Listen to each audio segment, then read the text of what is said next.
I believe you've been hearing power of substitution, but probably you don't know what it meant, right? Good. In this video, I'm going to break it down that the layman on the street will understand. I will define it not in a book way, but in a street way, so that you will understand what power of substitution is all about. Now, power of substitution is the power given to tax authority.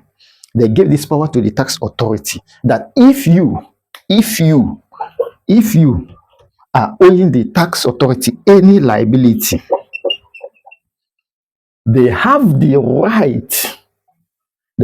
right to appoint maybe your relative or your employer or anybody to pay that amount on your behalf, right? For example, you are owing the tax authority. The tax authority now have searched you, ransacked you, and believe that you cannot pay. Now they now give them the power. They will do this thing without court order. Without court order, that is what the law says. But in the section I had with Tayo, one of the section on Zoom, he said that before all this will happen, that the court will give final judgment on it. But the tax law did not say that. So I don't know the one we're going to follow, but let me continue from where I stopped. Right? Good. So if you are owing and they discover that you cannot pay, they'll search you. This guy, if they turn you upside down, they cannot get 1 naira from you. They will now look for somebody that is owing you.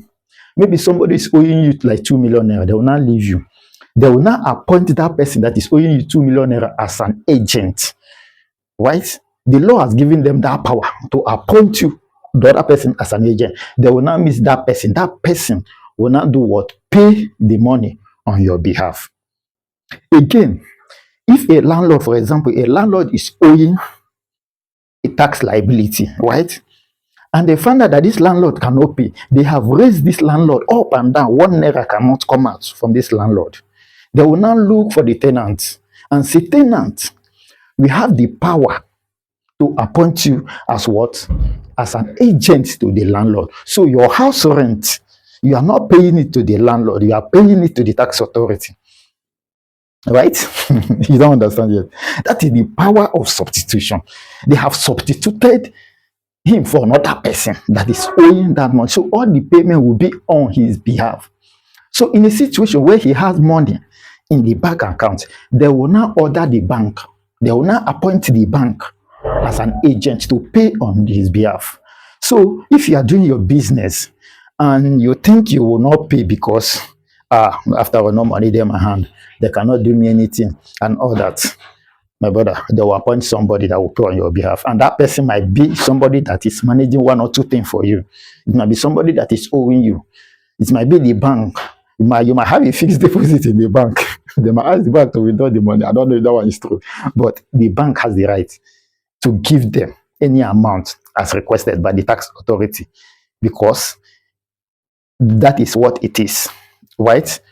So let's take a look at, I believe you've explained it now. Let's take a look at something. Now, this thing is found in section 60 of the Nigeria Tax Administration Act. Now, what are these taxes that you will owe? Number 1 is personal income, what? Income tax for individuals. All the individuals, at the end of the year, you have to file your PIT. Then you file and you decide that you will not pay. The tax authority comes for you. You say you don't have money. Then you don't have money. They turn you upside down. You don't have money to pay. The next one is capital gain tax. You make some investment. You sell some cars, some property. The gain there, you refuse to pay. You refuse to pay your tax from the gain you make from those sales of assets, those investments. Now, the tax authority will say, come and pay. You say you will not pay. Come and pay. You say you will not pay. They will not appoint somebody to pay on your behalf. Right? Good. The next one is stamp duty. If you refuse to pay your stamp duty, or you don't have money to pay your stamp duty, the government will appoint somebody. But I don't know how the tax authority will know who is owing you. That is what I don't know. But I think probably they might use the bank, the transaction in your bank statement to check who actually is owing you or not.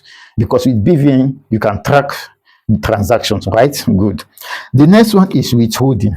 This withholding is for individuals.